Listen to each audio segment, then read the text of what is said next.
శృతి స్మృతి పురాణానాం ఆలయం కరుణాలయం నమామి భగవత్పాద శంకరం లోకశంకరం అపార కరుణాసింధుం జ్ఞానదం శాంతరూపిణం శ్రీచంద్రశేఖర గురుం ప్రణమామి ముదాన్వహం.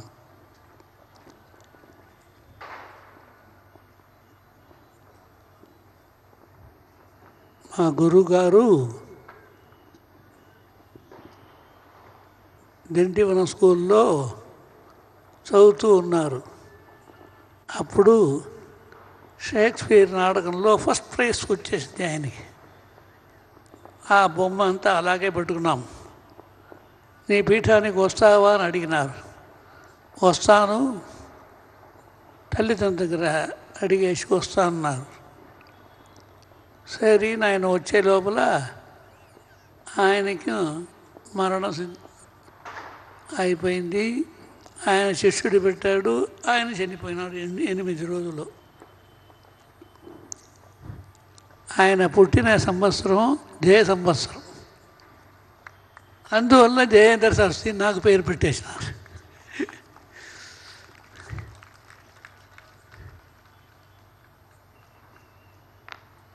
ఆది శంకరాచార్యులు అందరూ గురుభక్తి చేయాలి అని అన్నారు. గురువు అంటే ఎవరు? ఏ గురువు గారు తనకు ఏమి ప్రతీక్ష కాకుండా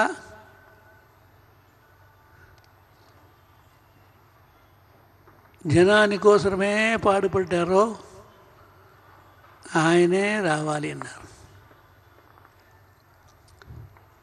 ఆయన అనేక ఊరికి పోయినంత క్షేత్రాలనంతా చేసినారు. కేదార్ అంతా వెళ్ళారు, బద్రి అంతా వెళ్ళారు. కేదార్ నుంచి కైలాసం వెళ్ళి 5 స్ఫటిక లింగాలు, సౌందర్యలహరి 2 తీసుకుని వచ్చినారు కైలాసం నుంచి. తీసుకుని వచ్చే లోపల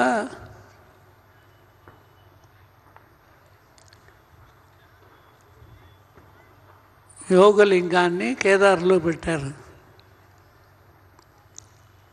వరలింగాన్ని చిదంబరంలో పెట్టారు. భోగలింగాన్ని కూడలిలో పెట్టారు.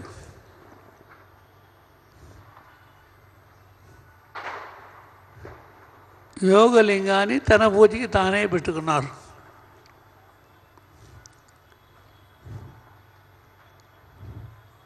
ఈ ప్రకారంగా 5 లింగాల్ని 5 క్షేత్రంలో తన పూజకి ఒకటి చెప్పేసి పెట్టుకున్నారు. చివరికి తమిళనాడులో పాపనాశం పక్కన ఒక అబ్బాయి ఉన్నాడు. ఆయన వచ్చినాడు. ఆయన వచ్చేసి అనేక విధమైన ప్రశ్నలు అడుగుతాడు. అన్నిటికీ జవాబు చెప్తాడు. చెప్పేసిన తర్వాత ఆయనే శిష్యుడిగా తీసుకుని సర్వజ్ఞాత్మేంద్ర సరస్వతి అని పేరు పెట్టేసినారు. సురేశ్వరాచార్యని పై పని ఎంత చూసుకోవడానికి పెట్టేసినారు.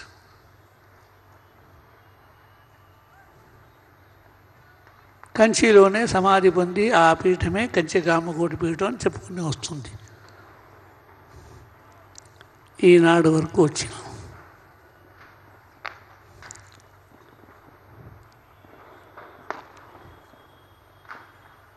ఆయన 3 రకాలు గ్రంథాలు రాసినారు. వేదవ్యాస రాసిన సూత్రానికి భాష్యం రాశారు, గీతా భాష్యం రాశారు, ఉపనిషత్ భాష్యం రాశారు. జంతువులు చదువుకోవడానికి కుదరదుని కోసం ప్రకటన గ్రంథాలు రాశారు. వివేకచూడామణి, ఉపదేశాస్త్రి ఆమె గ్రంథాలు రాశారు. అది కూడా అందరూ చదువుకోవడానికి కుదరదు తెలుసుకుని వినాయకుడి నుంచి ఆంజనేయ స్వామి వరకు ముదాకరాత్మోదకం ఆరంభం చేస్తూ గీతాఖిల విషయ అంతవరకు ఆంజనేయ స్వామి వరకు స్తోత్రం చేసినారు.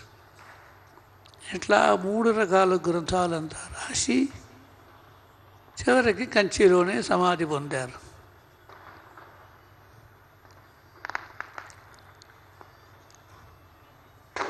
ఆయన చెప్పేటప్పుడు గురుభక్తి అవశ్యమైనది అని అన్నారు.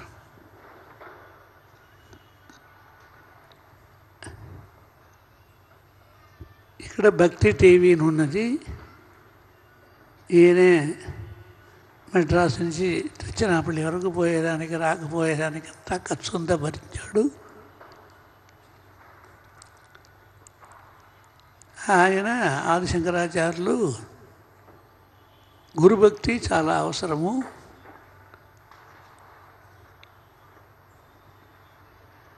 మేము శంకరా టీవీని ఒకటి జరుపుతున్నాం, తెలుగులోనూ వస్తుంది, అన్ని భాషలో వస్తుంది, అన్నిట్లోనూ వస్తుంది.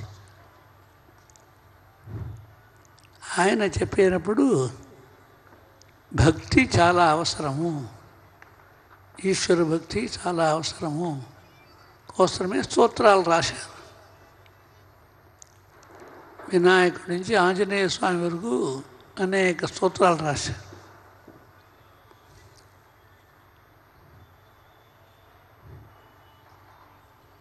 ఈ భక్తి ఆవశ్యకము. భక్తిలో వేరే ఏమీ రాకూడదు. అట్లాంటి ఒక భక్తి మన మనసుకు కలగాలి.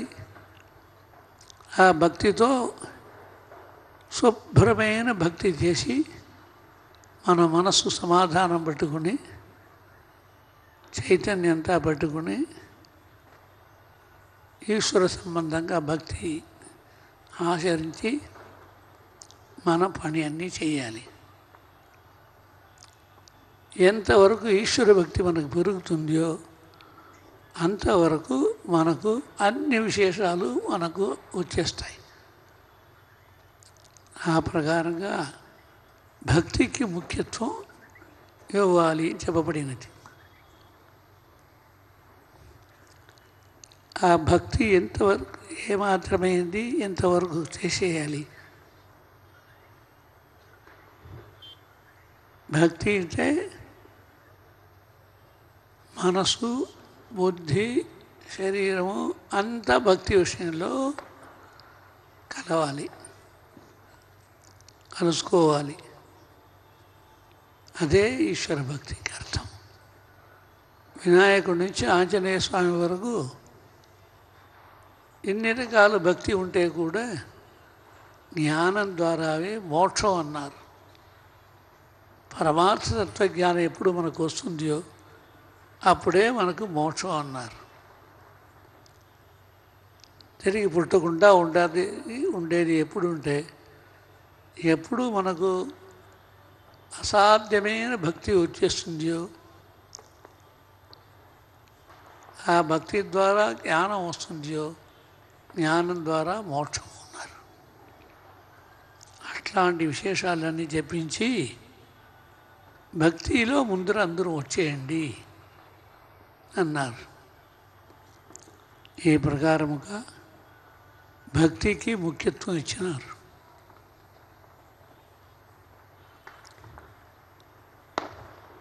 మా గురువుగారు 54వ సంవత్సరము ఏప్రిల్ మాసంలో నాకు సన్యాసం ఇచ్చినారు. అప్పటి నుంచి 100 వయసు వరకు శతమానం భూతి శతాయు పురుష అని అంటున్నాం. 100 వయసు వరకు ఆయన ఉన్నారు. మొదటి వయసులోనే ఆయన వచ్చిన వెంటనే గురు నరసింహ భారతిని శృంగేరి స్వాములారి గురించి చెప్పినారే, ఆ స్వాములారు అక్కడ వచ్చేసినారు. ఇలాంటి తాడక ప్రతిష్ఠ అది రాకూడదు కోసం ఈయన వేగంగా వెళ్ళిపోయి అక్కడ నాకే అధికారం ఉన్నది అని చెప్పించి చూపించి అన్నీ చేసినారు. అందువల్ల ఒక ఆఫీసర్ ద్వారా కొత్త ఆటంకం గటంకం ఏమేమి కావాలో అంతా వచ్చేసింది. తిరిగి ఆయన 100 వయసు వరకు ఉన్నారు. అందులో 1 సంవత్సరం మొత్తం మామూలు వ్యాధి అంది పండుకున్నారు. ఏం చేసేదానికి కుదరలేదు. అట్లాంటి మహాపురుషుడు చంద్రశేఖరేంద్ర సరస్వతి మా గురువు గారు. ఆ గురుభక్తి చాలా అవసరము. అందువల్ల గురుభక్తి మంచిదిగా చేసి భక్తి టీవీలో అదంతా వచ్చేసి అందరూ బాగా ఉండాలి. అందువల్ల గురుభక్తిని ఎక్కువగా చేస్తూ చేస్తూ చేస్తూ గురుభక్తి ద్వారా భక్తి టీవీలో ప్రచారం కలిగి చాలా మంచి బుద్ధి కలిగి సద్బుద్ధి కలిగి తద్వారా అందరూ క్షేమంగా ఉండాలి, శ్రేయస్సుగా ఉండాలి. అందరూ కూడా శ్రేయస్సుగా ఉండాలి. అట్లాంటి ఒక పరిస్థితి వాతావరణం మనకు కలిగి మనందరూ సరిగ్గా ఉండి భగవంతుని అనుగ్రహం పొంది గురువు అనుగ్రహం పొంది అందరూ క్షేమంగా ఉండాలని చెప్పేసి మిమ్మల్ని అందరినీ చెప్పేసి ఆశీర్వదిస్తాం. జయ జయ శంకర హర హర శంకర. స్వామివారు మనకు ఆశీస్సులు అనుగ్రహ భాషణాన్ని అందించారు. వారికి ఒక్కసారి ప్రణామాలు చేసుకుందాం.